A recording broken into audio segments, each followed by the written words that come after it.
సువార్త ఎక్కువగా ఎలాగ విస్తరిస్తుంది?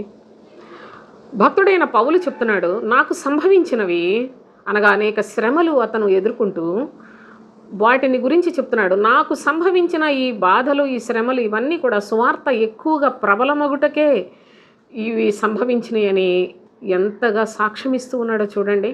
ఈనాడు సంఘాలు విస్తరించిపోతున్నాయి, పాస్టర్లు ఎక్కువ మంది అయిపోతున్నారు, కానీ సువార్త విస్తరించటం లేదు సోదరులారా. ఎందుకనగా ప్రతి పాస్టర్ కూడాని దేవుని యొక్క సేవకుడిని అనిపించుకుంటూ దేవుని యందు సుఖాలు భోగాలు అనుభవించడం ఎక్కువైపోయింది, కానీ శ్రమలు అనుభవించిన వాళ్ళని మనం చూస్తున్నామా?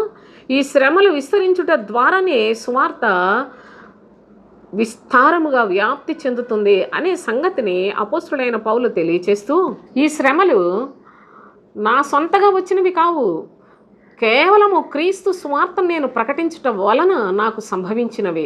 కనుక ఈ శ్రమలను గూర్చి సహోదరులు వినినప్పుడు వారు కూడా ఆత్మలో శక్తివంతులై బలవంతులై వారు కూడా అనేక శ్రమలు అనుభవించి అనేకుల మధ్యలో క్రీస్తు సువార్తను ప్రకటించటం ద్వారా ఎందరికో రక్షణను వ్యాప్తి చేశారు సోదరులారా.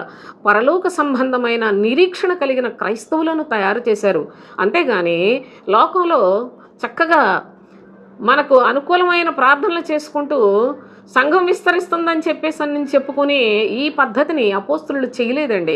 వాళ్ళు అనేక శ్రమలు అనుభవించి క్రీస్తు సువార్తను ఎక్కడ పడితే అక్కడ ప్రకటన చేసి వాళ్ళు పరిశుద్ధతలో అనేకులను తయారు చేసి శక్తివంతులుగా నిత్య జీవానికి వారసులుగా చేసిన విధానంలో సువార్తను వ్యాప్తి చెందుటకు ప్రయాసపడి ఉన్నారు. అంతేగాని ప్రస్తుత కాలంలో మనం చూస్తున్నట్లుగా ఈ యొక్క సంఘాలు విస్తరించినట్లుగా, లేకుంటే ప్రస్తుత కాలంలో మనుషులు ఎక్కువగా దేవుని నమ్ముకొని దేవుని సన్నిధికి వెళ్ళిపోతున్నాం అనుకుంటున్నారు, కానీ పరలోకానికి చేరేవారు చాలా తక్కువ మంది అనే విషయాన్ని కూడా గమనించి ప్రతివారు మీ జీవితంలో మీ సొంతగా నిత్య జీవాన్ని పొందటానికి తగినట్లుగా క్రీస్తు శ్రమలలో మనము కూడా పాలివారుగా బ్రతికే పద్ధతిని అలవర్చుకుందాం.